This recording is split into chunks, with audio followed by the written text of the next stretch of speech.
the opportunity to introduce Todd Williams.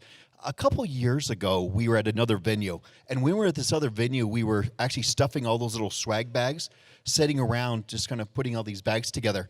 And there was this person, I was new to the board, and there was this person who was over there, just kind of came over and started helping us.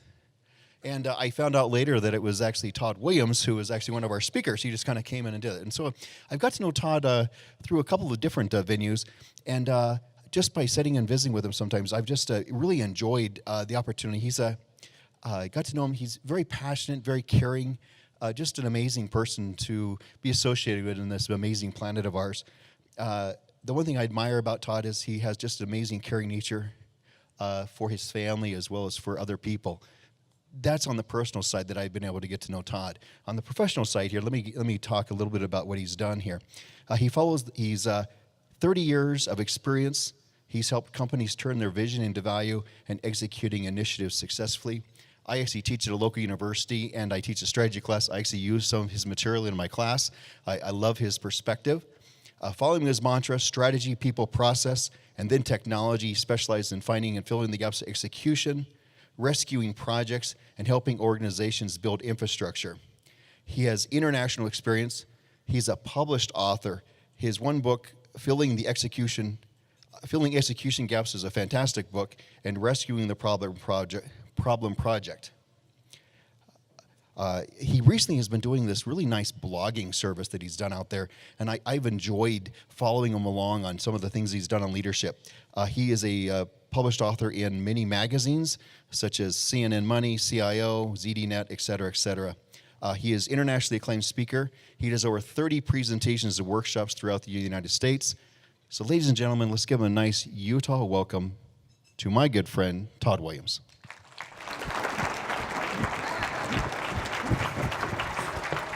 Thank you, sir. Thank you. Your skills as project managers, which I assume you're all project managers, hence the reason you're here, coupled with leadership, can change destinies and save lives. I really do believe that, and I believe that because I've done it. I've actually taken my project management, which I consider to be water. It's as important to me as water. I use it every single day. I use it to get here, to do my presentations. I use it to get my kids out the door to school every morning. Those principles I use every day. But whenever I take that, when you take that, and you add leadership to it, you're adding heat. And that heat warms up the water, and eventually you get steam. Steam that'll power your career. It'll change destinies, and it'll save lives. Some of you know that you can save lives with that combination. Maybe you work in a surgical unit. Does anybody here work in a surgical unit? I didn't see a hand go up. They're projects. They have a distinct beginning, a distinct end, hopefully a good one. And they're unique for every single patient. Others of you might be a few distances removed from that. Maybe you are designing cars or airplanes or buildings or bridges. Maybe you're working in toxic waste. Maybe you're working in safety.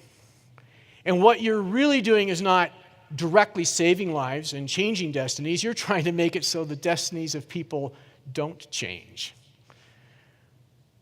You're trying to prevent someone from having an accident or something changing someone's destiny.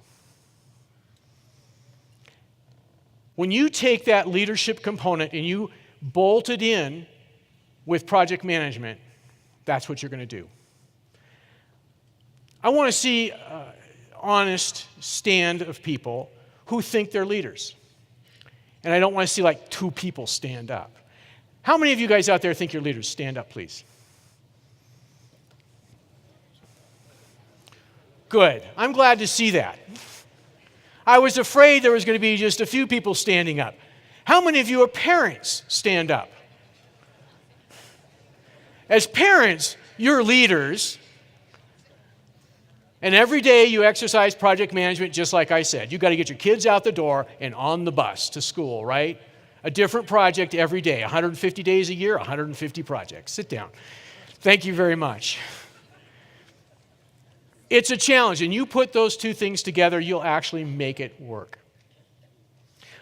I'm assuming that most of you know about project management, fairly familiar with it. So I'm not going to talk a lot about project management. I'm going to talk about leadership. And I'm going to talk about three types of leadership, three areas that are extremely important. I'm going to talk about leadership strategies, leadership traits, and 4 leadership actions. Now, there's hundreds of actions, thousands of actions a leader takes, but there's 4 core ones that we need to talk about. And I'm going to frame these in some personal situations. And the reason I use personal situations is because sometimes those personal situations are those tough things that we go through that we don't talk about at work. They're taboo. Maybe a divorce, maybe death in the family, maybe you getting fired.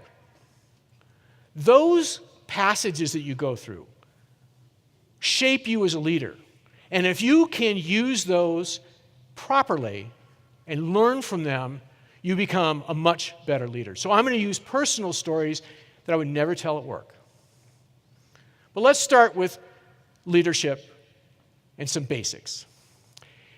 There are 6 different leadership styles. Now, these specifically, I give credit to Bill George, who wrote the book True North.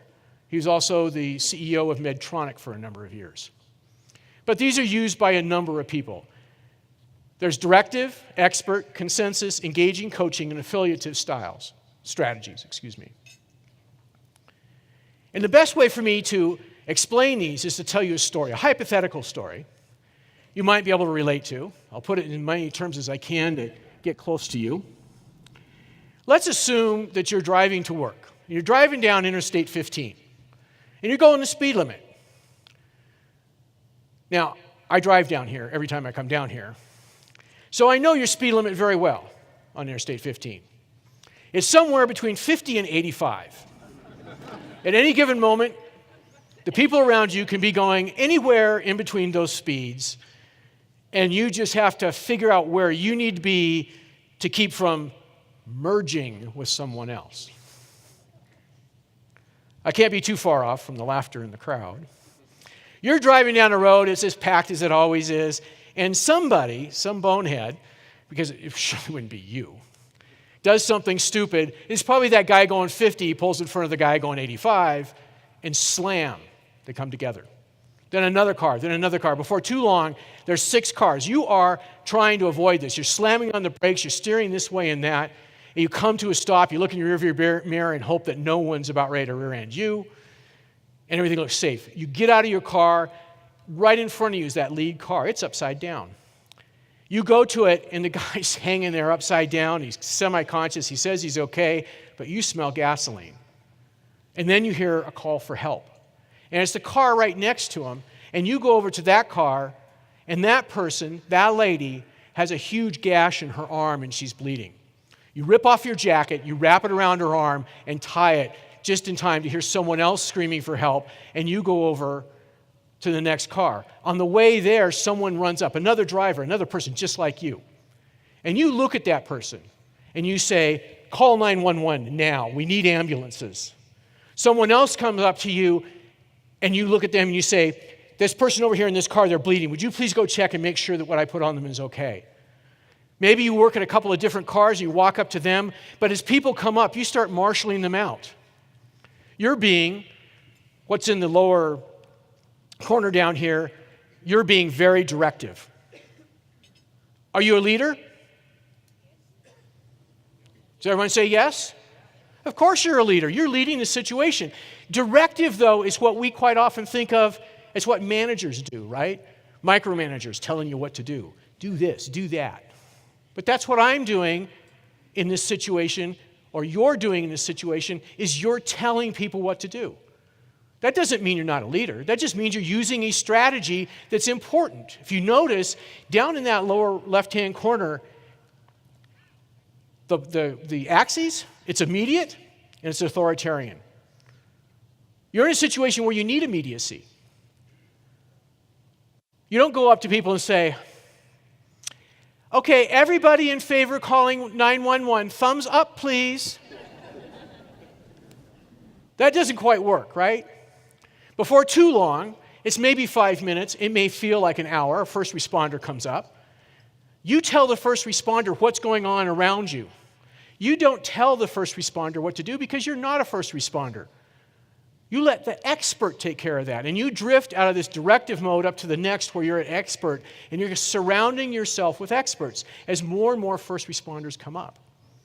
Before too long, a highway patrolman comes up, and he or she is now going to start relieving you of your leadership duties. They're going to take your place, and you're going to help them understand what's going on. You hop all the way up to coaching. You're going to coach that person. You're going to make sure that what they say is generally correct. You're going to remind them that there's a car over in the ditch that he can't see or she can't see. And in the course of maybe 15, 20 minutes, you've used 3 different leadership strategies in this accident. Another highway patrolman takes some information from you. You get in your car and you drive off to work. Half an hour later, you're sitting in your car. You're not really a leader anymore. You're just trying to figure out what traffic's doing. You get to work. When you get to work, you walk into your stand-up, your morning stand-up. This is a team you've been working with for 6 months. Do you tell them what to do? No, you don't tell them what to do. This team's a good team. You coach them. You tell them about things you heard about. You listen to what they're saying. They're telling you what they did yesterday, what they're going to do today, and where they have roadblocks. Half an hour later, you go into a new meeting. It's those 5 new students you hired from BYU. You can't coach them. They don't know what they're doing. They've never been with a company. They've never been on your project. You've got to tell them what to do. So you go to the directive end. Half an hour of that, you're in another meeting. You're with your customer. You're going to get the sign-off on those requirements, those basic core requirements. As you start talking to them, you start realizing you can't coach them because they don't agree with one another again. And you drift into consensus mode, and you try to get them to agree and come to consensus. Before lunch, you've done just about everything on this spectrum except affiliative. Affiliative would be used if you were in a project office and trying to get a series of project managers around you to lead the same way, with the same general culture and the same general philosophy. You're affiliating out, you're franchising out, so to speak, that leadership style. So this hypothetical situation kind of tells you an idea of how these different leadership strategies work and how they need to move along. But let me tell you another story. This is not a hypothetical story. This story is about this young lady. I'm kind of fond of this lady. In January, we had our 35th wedding anniversary. Been around for a while. I know her pretty well. This picture was taken in 2005, as the little note in the corner says. She's 46 years old. And on June 8th of 2005, our life was going to change. Tammy might have had a hint of that when I got up at 5 o'clock in the morning, but I didn't. I went to my office, like I do at every morning at 5 o'clock, 5:30 in the morning, and I sit down, kick on my computer, and I start looking at email. I'm working on a contract. I fix failing projects. That's what I do for a living, all over the world. And I'm working on one that I think is going to be really kind of cool. It's in Sicily. Some good wine, some good cheese, nice beaches, and a lot of work.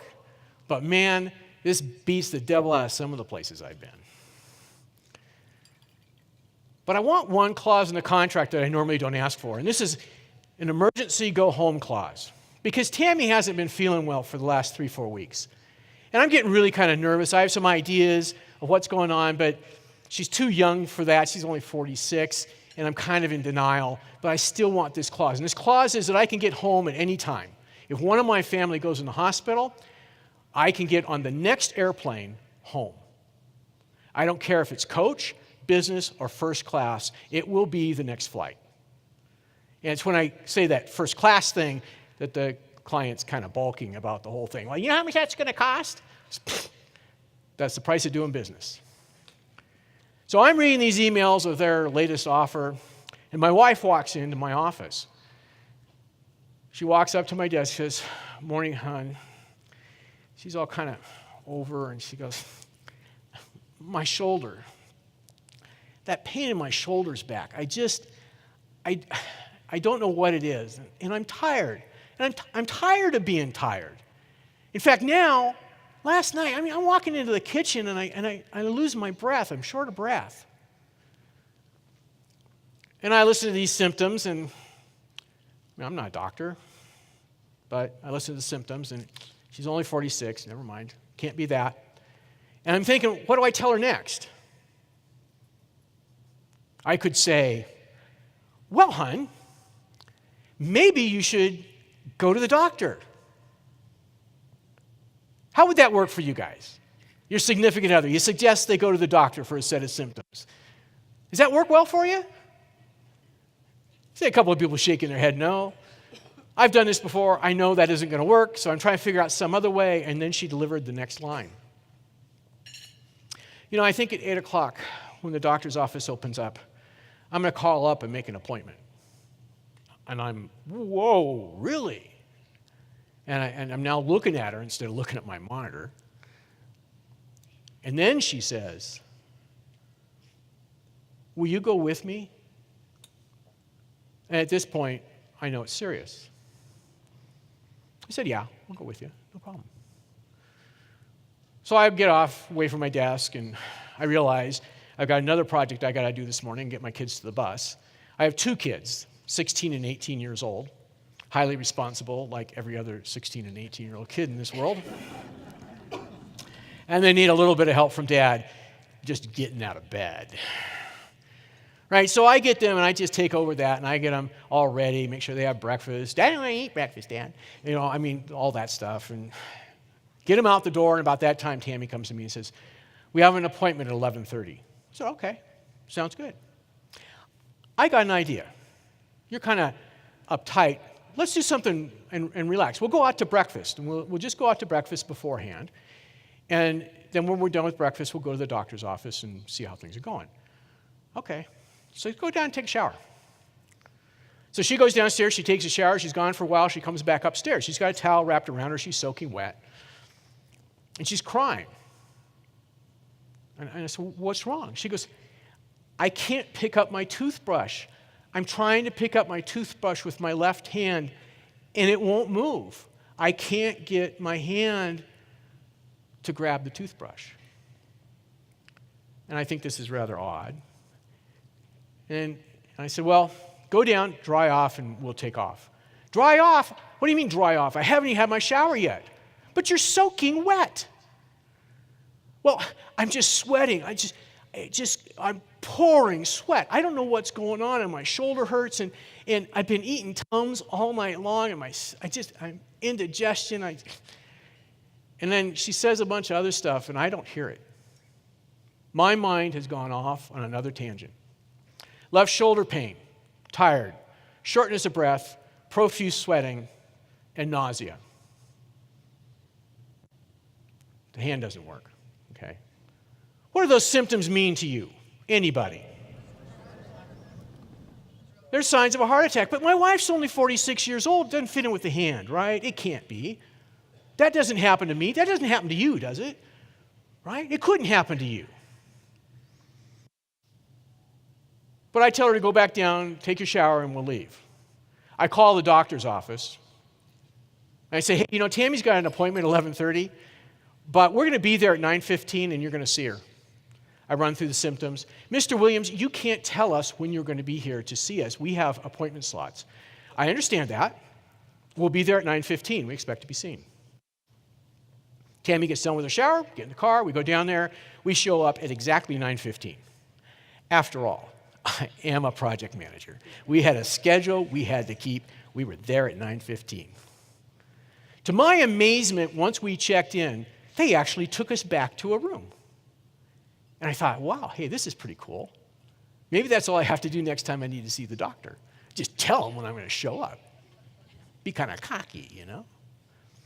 And there's two nurses, and they got this bundle of cloth and webbing and Velcro, and they're carrying this in there, and I'm kind of wondering what that's all about. And they put me in the little chair in the corner, right? They've got that little chair for the insignificant other to sit in, and they put Tammy up on the exam table. And then these two nurses take this bundle, and they're trying to put this bundle of cloth on Tammy. And I realize that it's a sling. And I start thinking back, she had gone to the doctor a couple of weeks prior, and they had said she had stenosis of the spine. And this is where the canal that the spinal cord goes through in your spine was getting smaller, stenosis, and it was pinching on the spinal cord or one of the nerves coming out. And that's what was causing this pain in her shoulder. And the nurse said, well, yeah, the sling, it'll take the pressure off. But they'd never put this sling on. Did any of you guys watch Saturday Night Live? This was a Saturday Night Live skit right there in front of me. Or even better, a Monty Python skit, if you've ever seen Monty Python, right? I mean, I was getting ready for them to drop into some British accent. You know what I mean? Oh, yeah, we do like this. We put the arm below the breast or above the breast. I knew it was about ready to happen, but it didn't. And the doctor walks in. Excuse me. The doctor looks at me, or looks at Tammy, and says, hello, Mrs. Williams. We talked about this. You have this pinched nerve. This sling will take the pain off, and then you can leave and you'll be fine later today. I bristle in the corner, and I say, excuse me, have you looked at the symptoms? Who are you? I'm just the husband, that's all. I'm nobody important. I said, let's go through what these symptoms actually are. She has left shoulder pain, she's short of breath, she's tired, profuse sweating, and nausea. Mr. Williams, I know what those symptoms mean, but you left out the fact that her hand isn't working. And all of those symptoms could be caused by a pinched nerve in her neck. Now, none of you have ever seen me mad or heard the language I use when I'm mad. But I said something quite similar to, with a few flowery things put in there, give her some nitroglycerin. And the doctor looked at me and said, you can't tell me what to do. No, I can't, but my lawyer can make hell for you this afternoon. She stormed out of the room. She came back in. She went to my wife and she said, here, put these 2 pills under your tongue. Tammy did. 1001, 1002, 1003, 1004. Oh, I feel so much better, Tammy says. And I looked at the doctor and I said, now what are you going to do? She looked at my wife, didn't answer me, and said, Mrs. Williams, you need to get to the hospital. Tammy goes to get down off the exam table and says, come on, hon. I said, oh, no, I'm not taking you. You got your own ride. You got your own ride. Over the course of the next 15, 20 minutes, ambulance arrives. They pack her up. They put her in the ambulance. I'm strong. I don't do anything until I get out to my car. I call her sister, her mom, a friend of mine, and I fall apart. Get myself back together, get myself so I can drive a car, and I drive to the hospital, and I go into ER. They know who I am. They get me right back to the room, and Tammy's sitting there in a bed. She's got all these monitors and wires hooked up and all that. And what do you do in ER? How many of you have been to ER? What do you do in ER? Wait. That's what you do in ER. You wait. You know the word patient, okay? That's the person in the bed. With a T, okay? It's derived from the word patience with a C. Patience is to endure pain and wait. I really feel the healthcare industry would be much better off if they changed the word from patient to customer, because no one can say, I want my customer to endure pain and wait. It drives the point home. But we waited, and we waited. 3 o'clock in the afternoon, the nurse comes in and says, hey, you guys look fine. Can't find any problems. Time to go home. Really? Yeah, everything looks fine. Nothing I can do. So we sit there. Be half an hour, 45 minutes. You have to wait some more, even though I told you you're going to go home. About 3:30 rolls by. I call our kids. They getting home from school. I want you to stay at home. We're at the hospital. It's nothing important, but I do want to talk to you, so don't go anyplace. And I go over and I sit down next to my wife. 3:45 rolls around. She looks up at me. It's starting again, hon. This pain, it's starting again. Oh, it hurts so bad. And I look up at the monitor. Her heart rate is 65, 60, 55, 50. And I go out to the nurse's station. I look for Al. I didn't know Al's name at that point. But the fact of the matter is, I never did go to Sicily because I had to go to the ER a whole bunch and learn everybody's names. And over the next few months, that's what I did, was going to ER and learning people's names. And I said to Al, look, it's happening. Look. And he disappeared. Adrenaline's kind of weird. He just disappeared. And I went back to Tammy's room, and he was sitting beside her. He had a tube, and he was putting some paste on her. And I went over to him. He says, it's nitroglycerin paste. Here, open this Band-Aid. And he gives me one of these big Band-Aids, kind of, bandage-type Band-Aid things. And I try to open it. And my hands are shaking, and I can't open a Band-Aid. And I give it back to him. I said, I can't. I'm in your way. I'm going to go over here. And I went to the farthest corner I could get, still be in the room, and still see what was going on, so that all the other people who were coming in, hanging bags and poking her arm and throwing defibrillators on her bed could have free reign. And pretty soon, 3 doctors came in, 1 on point, 2 on flank, right back here. And he stood at the bottom of Tammy's bed, and he says, Mrs. Williams, you're having an MI, and we're going to take you up to the cath lab and fix you up. And I quickly walked over to my wife, and I looked at her, and I said, hon, do you understand what that man just said? And she looked up to me, very weak and obviously in pain, and said, no. Hon, you're having a heart attack, and they're going to take you upstairs and make you feel better. Tammy and I have a very open and honest relationship, hence we've been married for 35 years. I knew that one half of that statement was true. They were taking her upstairs. I didn't know about the last half. I didn't know if they were going to make her feel good. I didn't know if she was coming back. Al wheeled us through ER upstairs. They rolled her into OR. They pushed me into a waiting room. I called my kids, told my kids, hey, been a change of plans. Can you guys come down to the hospital? Okay? You can, just take the car. That's fine. Come on down. Mom's having a little procedure done. I'll tell you about when you get here. It's no big deal. Get down here. An hour and a half will be fine. I'm as cool can be. I omitted a few facts, but, we're thinking about safety here. I sit there and I wait, and I read the magazines, et cetera, and pretty soon the nurse comes in. She goes, Mr. Williams, we have a problem. Yeah? Well, we put stents in by coming in through the femoral artery and working our way up and then coming around and going to the heart. And the problem is your wife's aorta is 100% occluded. We can't get the catheter through the aorta. So what do you mean? Don't you need an aorta to live? Well, yeah, but we'll worry about that later. What are we going to do? Well, we're going to go in through her arm. We're going to go in through the brachial, but it takes a lot longer, so it's going to take about another 2 hours. The kids show up, and we wait.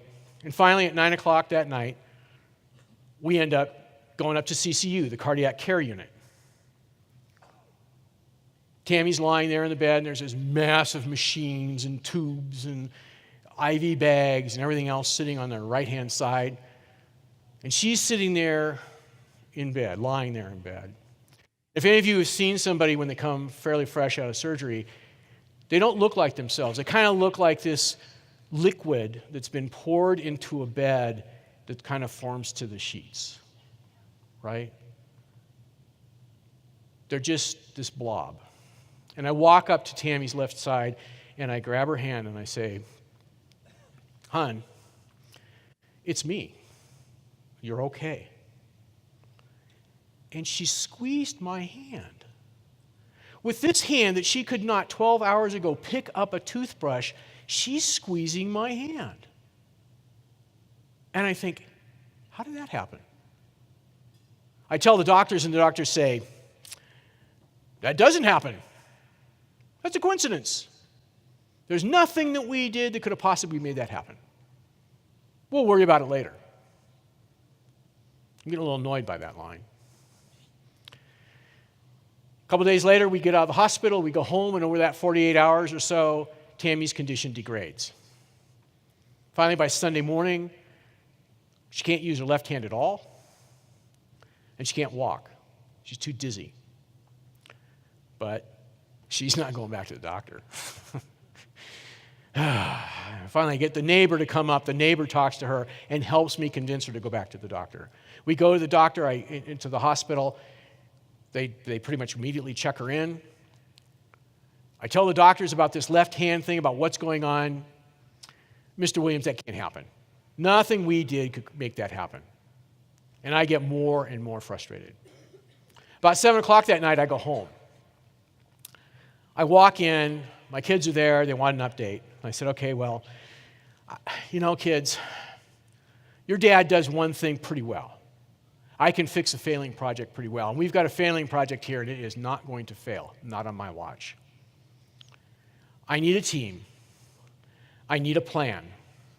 Because we got to keep a positive outlook. We have just a couple of things that we got to take care of. Will you be on my team? Of course, they said yes. Well, I'm going to be a little bit bossy. Danielle, go in the kitchen and make me the strongest pot of coffee you possibly can. Garrett, go across the street to the neighbors. Tell them what's going on. Tell them that you are not allowed to drive to the hospital. Do you understand me? You're going to have them find a ride for you. I don't care what neighbor it is, that's what you're going to do. Got it? Thank you. I go into straight directive mode. This is urgency. I start calling everybody I know who could possibly open a Band-Aid. Someone was looking over me because Tammy's first cousin, I found out, was a cardiac care nurse. I'm talking to Tammy's sister, and she says that, and I said, but she lives in Indianapolis, Indiana. That's 3 hours from here. It's 8 o'clock. I'll wake her up. Call her. So I call Lynn. Sure enough, I wake Lynn up. I tell her what's going on. She goes, hey, don't worry about it. I was going to get up anyway. You're getting up at 11 o'clock at night? Well, yeah, I got to be at work. You have to be at work? Providence. The cardiac care nurse is actually going to go to work and be in a cardiac care unit surrounded by doctors. Hour and a half later, she calls back. We have a series of conversations. I read a bunch of stuff on the web. And at 2 o'clock that evening, I've made it. I've got my goal. I have a medical degree from the Todd Williams School of Medicine. And I am going to go into the doctors tomorrow, and I'm going to talk to them, and I'm going to tell them what's wrong with my wife. After all, I spent 4 hours getting this medical degree. I get a few hours sleep. I go into the hospital at 6 o'clock in the morning. Wait for the doctors to do their rounds. Key word, I was waiting. 8 o'clock rolls around, and I had to stand up to do something, stretch my legs, go to the bathroom. I'm not quite sure, and I almost fell over. I hadn't had anything to eat since noon. And that cup of coffee you made me, that pot of coffee, is cruising through my body still, eating a hole in my innards. I tell Tammy, look, I got to run downstairs and get something. They got a vending machine with sandwiches. I'm going to go get that. It won't take me more than 10 minutes. If the doctor comes around, do not let him out of this room. I run downstairs. I come back up, 8:10. I'm a project manager. I know how to do this. I got the task. I got it figured out. What does Tammy say to me? The doctor was here. I go out to the nurse's station, frustrated. And I say, Dr. Lucius has been here, and I need to talk to him. Can you please have him come back? I'm sorry, he's left the unit. He can't come back. What do you mean he can't come back? Well, he's doing something else. He has a lot of things to do. Really? So you're telling me if my wife went into cardiac arrest right now, that doctor wouldn't come back? Well, of course he'd come back. Well, how would he know? How would you get him to come back? Well, we'd page him. That's a great idea. I like that idea. You can page him. He can come back or maybe talk to me on the phone. Oh, we can't do that, Mr. Williams. Where is the charge nurse's office? Okay, Mr. Williams, we'll see what we can do. We'll see what we can do. 10 minutes later, I'm called back out. Dr. Lucius is on the phone. I tell him what's going on, and he tells me, like every other doctor, that I'm crazy. That can't happen. What we did to her, what we did with the stent, cannot make that change. I said, yes, it can. Because when you took her in to put that stent in, didn't you pump her full of heparin? For those of you who don't know, heparin is a massive blood thinner. And then 12 hours later, you stepped her down to a thing called Ultegra, I think, or Ultegra, something like that. And then when you went home, you had her on Plavix, which is another kind of anticoagulant blood thinner thing, right? Yeah. Well, over that 48 hours, she metabolized all that blood thinner, and her blood got thicker, and it couldn't get around a blood clot in her shoulder, and now she can't move her hand. Pretty good diagnosis for 4 hours on the internet, huh? He told me I was crazy. However, he said, I'm going to send in an internal medicine guy. And in about 15 minutes, Dr. Smith showed up. He sat down. He's a man of very, very few words. He came in, he sat down, asked my wife to sit up. She did. He said, smile. She did. That's a cute idea. And then he took his stethoscope. He was a very deliberate man. He listened to one side of her throat, and then he listened to the other side of her throat. Totally expressionless. Mrs. Williams, will you please hold your arms out in front of you like this and close your eyes? And she did. When I saw that happen, I knew I was wrong.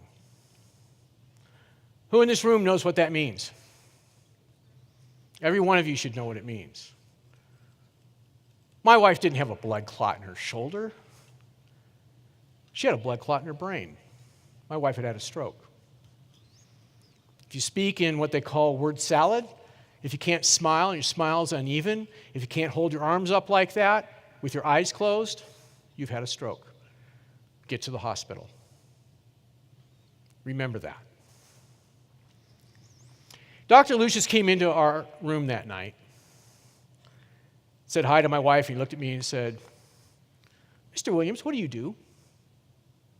I said, well, I fix failed projects. I'm kind of a diagnostician, and I kind of look at what's going on and try to figure out how to solve those things, and that's kind of what I'm doing here. He said, well, it worked well for you, because as far as I'm concerned, you just saved your wife's life. We'd have never gone that way. We'd have never thought of that. Thank you. I was wrong. Dr. Lucius took a very humble step at that point. This is Dr. Lucius's real picture, but his real name is not Dr. Lucius. He knows about this story. He knows I tell it. And he loves the concept that I call him Dr. Lucius because it's a play on his real name. Dr. Lucius was the beginning of my team. He came to us humbly, admitted he was wrong, he was accountable, and he was the first member of our team. And I leveraged Dr. Lucius from there on out. He brought Dr. Smith on board, who actually diagnosed things. And then tomorrow, the next day, he would bring Dr. Potter on board. You know why I call him Dr. Potter? Cerebral vascular neurosurgeon. You know, Harry Potter, no, his first name was not Harry, thank goodness. His last name wasn't Potter either. He was missing the lightning bolt. All I wanted to do was for him to wave his magic wand and make things go better. And eventually we got Dr. Robbie on board. He wasn't the best team member, but Dr. Lucius worked with him a lot to try to make him a better team member. He had the bedside manner of a tomato. It was bad. But now I had to change. I had to change because I was being, up to this point, a pretty directive, arrogant, pompous jerk. I had to change my leadership style because I was now building a team of real professionals. A team who has enough years in education to actually dwarf how many years old I was at that point. Probably not now, but at least at that point. I had to start changing my leadership traits. There are 9 basic leadership traits, generally accepted leadership traits. Some people say there's 8, some people say there's 10. I like 9. Sounds like a good number. 2 of these leadership traits, though, you have to have. 7 you can work on. Those 2 you have to have are ethics and accountability. That's your ticket to ride this train. If you're going to be a project manager, if you're going to be a leader, you better have ethics and accountability. If you don't have those, pause your career and figure out how to get them. If you don't want to have them, you can leave the room. It's that serious. The other 7 of these traits you can work on. There's some that we pretty much have as project managers, as entry-level project managers, and that's how we get to that point. And that's decisive, confident, and focused. We're all pretty good at making decisions. We're all pretty good. We trust ourselves. We can get things done for some reason, right? Maybe it's delusional, but we are confident. And we're focused. We can focus on that project. But we have to temper those with other traits. And the other 4 traits on here, the soft traits of empathy, inspirational, aware, and humility. Obviously, I had to get some humility in here because I wasn't doing a very good job of that so far. But let's take a look at how these things balance out with one another. Here are 3 conditions. Now, there's more, but I'm going to just talk about 3 to get you to understand how these relate. Decisive. Everybody wants a leader to be decisive. If the leader is not decisive, then you just can't go anywhere, right? You're not going to follow him. But they also have to be empathetic. If you guys are my project team, all 700 of you, and you bring something to me to make a decision on, that's because you guys can't make a decision on it yourself. Maybe from this pillar over, about 1/3 of the room thinks we should go with plan A, and the rest of you guys think we should go with plan B. You bring this to me, you tell me all about it, and I say, okay, I like plan A. What did I just do? I kind of alienated this whole part of the room right here. Does that make you feel bad? Hope not. Because what I should be doing whenever I make that decision is making sure that you understand that I've actually listened to everything you had to say. That I've listened very carefully. I understand your points. I understand what you're thinking about. I understand your objections to plan A. I understand your strong points of plan B. I've also taken plan A and I've explained to you why I'm going to go with plan A. You've had your piece. You've been listened to. I've shown empathy towards you. I am aware of your situation, so I'm also showing awareness. And if I don't do that, you won't follow my decision. Right? So I have to be decisive, but I also have to be empathetic. I have to be focused because all of us as project managers are focused. We're down there on the little, micro whatever it is that happens to be going on. But we also have to be aware. We have to be able to look up over our cubicle and say, hey, it's 2007, there's a financial meltdown going on. I wonder what's going to happen to my project. Maybe I need to scale my project back to something else.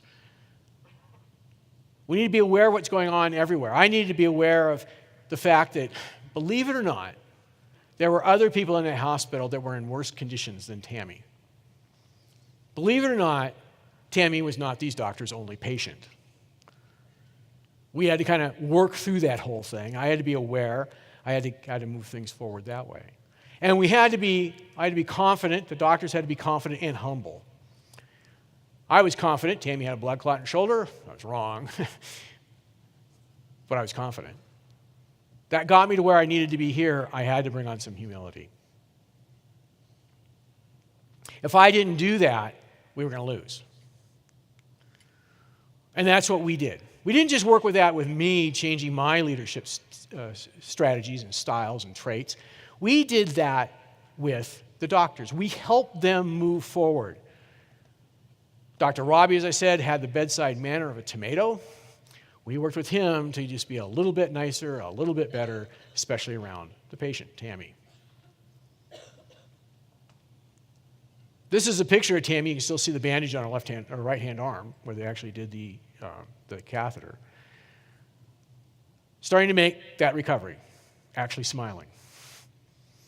But now it was time. We had a strategy, we had a team, we had to take action. And I want to talk about the 4 core actions that we have to take. And those 4 core actions are to eliminate blame, conduct dialogue and discussion, listen, and sell your vision. Eliminate blame is probably the hardest one here to do.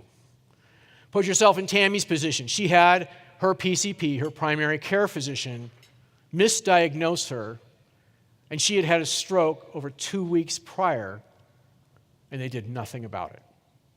Any long-lasting damage to her arm, her hand, would have been because of that decision of that doctor.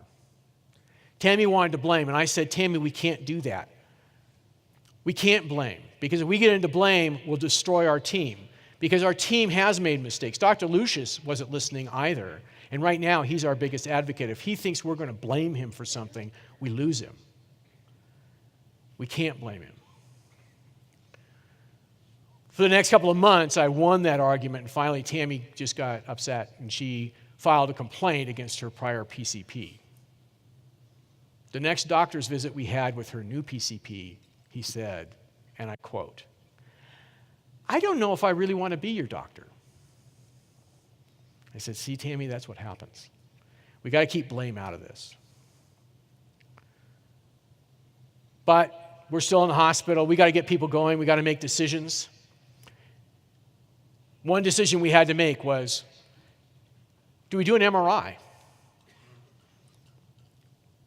My wife had just had a stent put in a few days, less than a week prior, and they want to do an MRI. What's that MRI going to do to this stent? This Boston Scientific Blaxis-eluting stent. Stainless steel, coated with plastic, coated with drugs, and they slowly seep out into your system. What happens when we put that through a magnetic resonance imaging machine? No one knew. We had to have a lot of dialogue. Dialogue means you talk across something. Dialogue, dia, like diameter. Log, like language, lexicon. We need to have a discussion about all the things that can go on and get everybody involved. Boston Scientific, radiologists, cerebral and vascular neurosurgeons, cardiologists, and internal medicine guys. We figure out what we can do, and then we have to have a discussion. Discussions are where you make decisions. Dis, like disassemble, dissect, and cushion, like to quash, percussion. You take these decisions, or these ideas, you break them apart, you quash the ones that don't work, and you end up with a decision. If you don't make these dialogues and discussions, then people don't understand why you're making decisions that you're making. 2 distinctly different types of conversations. It could be in the same meeting, but they're 2 distinctly different types of conversations, driving to get to a completely different result. We had to train the doctors on how to do that because they didn't do good at working with one another. They were also very focused. Cardiologists are focused on the audio, the heart. Cerebral vascular neurosurgeons are focused on the cerebral vascular neural system. And the vascular surgeon is focused on everything else. And the internal medicine guy, I don't even know what an internal medicine guy really does, so I can't answer that question. We had to listen, we had to have dialogue, and we had to listen and listen. You know, when you're in the hospital, they give you a little notepad, it's about this big, and a pen. And I didn't understand until this time what that was for. And that was whenever Tammy and I were talking, and when Tammy would say, so I wonder what they're doing about, or any question, we'd write it down. When a doctor would come in, we'd run through our list of questions. He'd answer maybe half of them would be open. Maybe we didn't like some of the answers. We'd keep those, we'd write down the answers, and we'd go on to the next doctor and see what the next doctor said. When we got all that together, then we start communicating that back out to the doctors. We listened, we wrote down, and then we told things and communicated. We were the conduit that helped communicate between these doctors because they do a horrible job of communicating with one another. They're not used to having 3, 4, or 5 issues in a patient at one time. We didn't have to do a lot on selling our vision. We all knew we wanted Tammy to live. But in your projects, you're a salesperson. You have to sell your vision every minute of every day. Pick up some sales books. If you want to know a good set, let me know. Spin Selling by Neil Rackham is a huge one. But we had our vision, and our vision was this. This is Tammy, 2.5 months after a heart attack and 4 surgeries. She's got a few more to go. We're 3.5 miles down the Pacific Cascade Crest Trail, 3.5 miles from our car. Our car is 10 miles from Trout Lake, Washington. Trout Lake is about 15 miles from Hood River, where the nearest hospital was. We felt comfortable enough about Tammy's condition that she could actually do this. The doctors felt good about it. She needed to walk. Just don't have her carry anything, so I've got the day pack. She has no pack. She's still in a position where she can't lift a carton of milk, a gallon of milk at least. And we made it. When you pull all these things together as leaders, you end up with what's called leadership with soul. There's a book out there by that name. I recommend that you read it if you're into really trying to put a holistic project management shell around you. This image comes from there.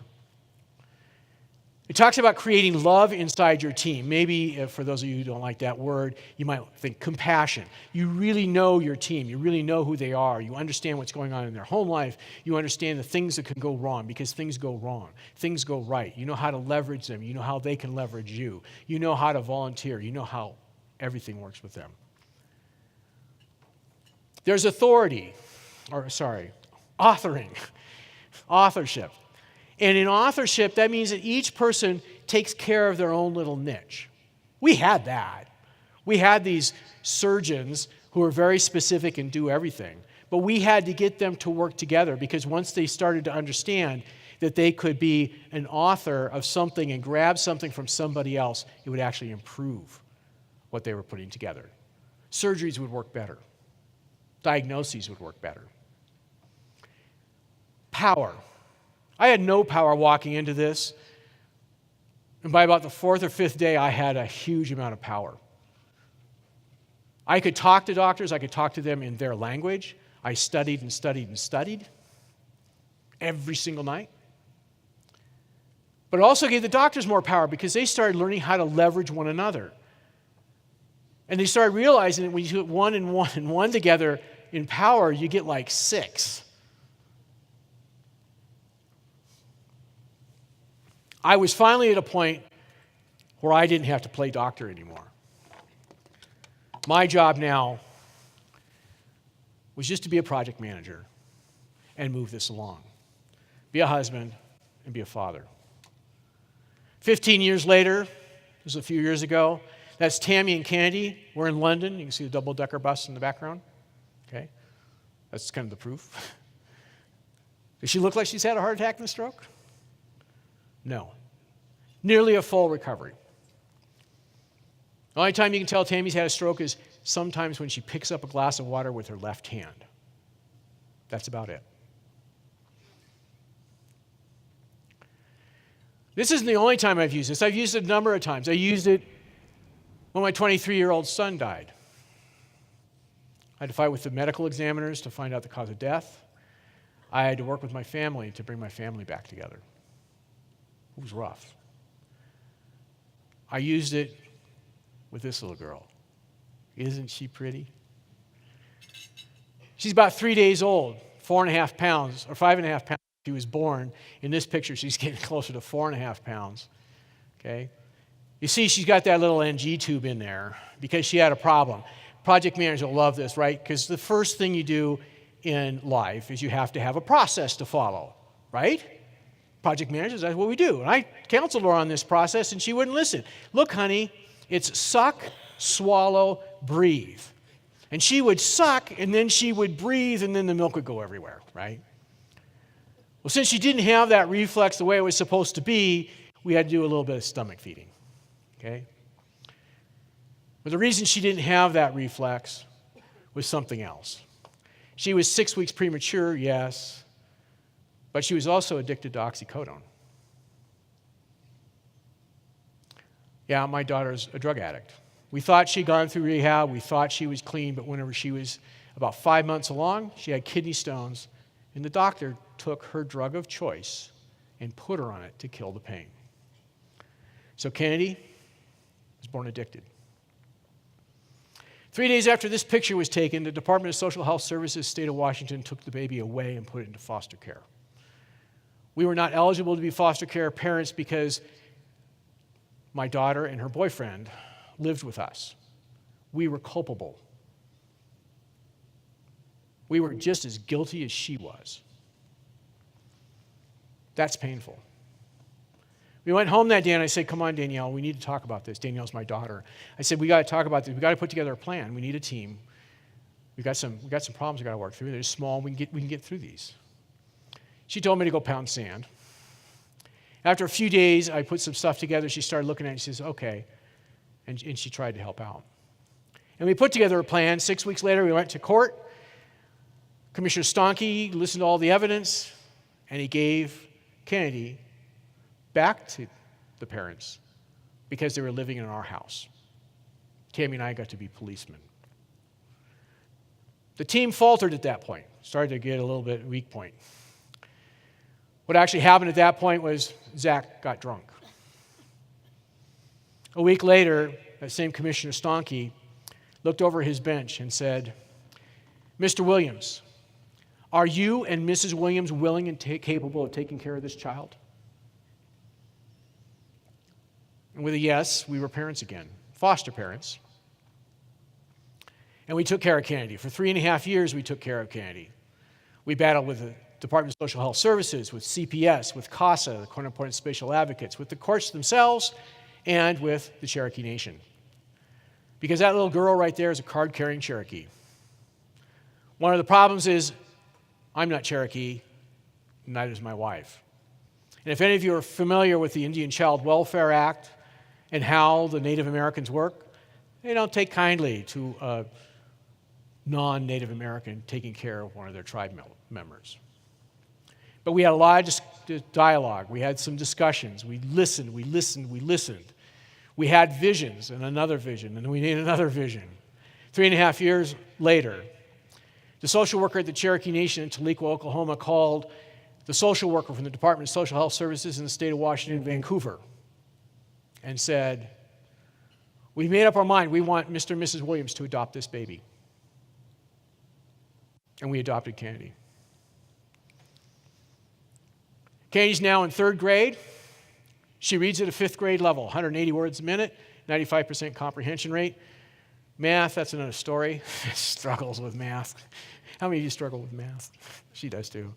And you might say she's a little hyperactive. If her teacher was in here, she'd start throwing tomatoes at me and say, what do you mean a little? Okay. I've used this process time and time again, but I didn't come up with this. This is an original thought. Don't look at me and say, geez, Todd, you're a genius to come up with this. No, I read a lot of books on leadership, tons of books on leadership. I learned when leadership went right and when leadership went off the rails. I've read books from Good to Great, In Search of Excellence, Drive, hundreds of books.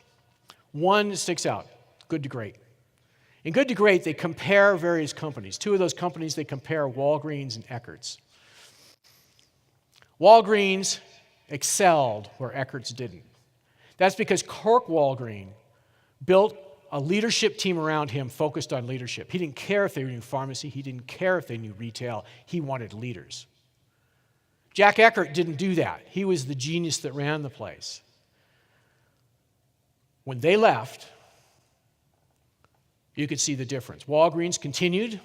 I don't know how many Walgreens you have here in Salt Lake and surrounding area, but it's about every 4 blocks at home. Eckert's was eventually sold partly to JCPenney, partly to CVS. It's gone. The same with Wells Fargo and Bank of America. Wells Fargo outstripped Bank of America 20-1 between 1970 and 1990. Bank of America wanted weak leadership below the central leader. They wanted to centralize everything during that time. Wells Fargo, strong leaders. And that continued until 2007. In 2007, they brought in a new CEO from the outside. You might know his name, John Stumpf. John Stumpf, in my opinion, was a little bit weak in the accountability and ethical end of things. And during his tenure, 3.5 million fraudulent accounts were made so that the people at the lowest level to the highest level of the company could get massive bonuses. Just last week, the new CEO resigned over a scandal that he got paid $2 million in bonuses in 2018.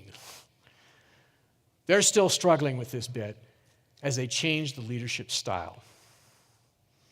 You can do the same leadership at work. I mentor a number of people. I think I've got 2 or 3 mentees in the crowd out here today. One of my mentees went to work for a company that had a project in the IT group that was going very bad.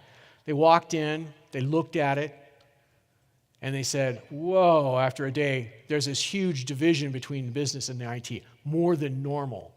The business won't even talk to IT. They hate IT. So she put together a plan to go talk to the business, and she spent that next week talking to the business. So much that the director of IT came to her at the end of that week and said, so who do you work for? Do you work for IT or do you work for the business? She had presence of mind to say, I work for the project. Because she was building a team. She knew she had some real big problems. No support from IT leadership. She figured out how to get around that, and she would use the business to come down on top of IT. She just had a few problems she had to take care of. So tell me, what is it you need to do if you run into this situation? What do you need to do? You need a plan. Because what you're going to do with that plan is build a team. And your attitude is, I just have a few problems I got to deal with. If you keep that attitude, you will become a great leader, and you can work this all to your benefit. Your career will skyrocket. We continue to use this, and this is my family today. Candy's out there on the right-hand side. Alora, that's my wife and I in the background. Alora is on the far, what side is that? It's left-hand side, looking around somewhere else. The Tasmanian devil, also known as Jesse, is sitting on my lap. This is the picture that was taken right before we adopted him in December. We're not getting any more. That's our family. We continue to drive and live by those rules. So I want you to walk away from here having those 3 concepts of how your attitude is going to be. I want you to remember that you have to have leadership styles. You're a situational leader that need to change in every single situation. You have to have traits, leadership traits, and you have to have leadership actions. And if you do that, I promise you're going to take your project management career to a new high, and you will save lives and change trajectories. Thank you.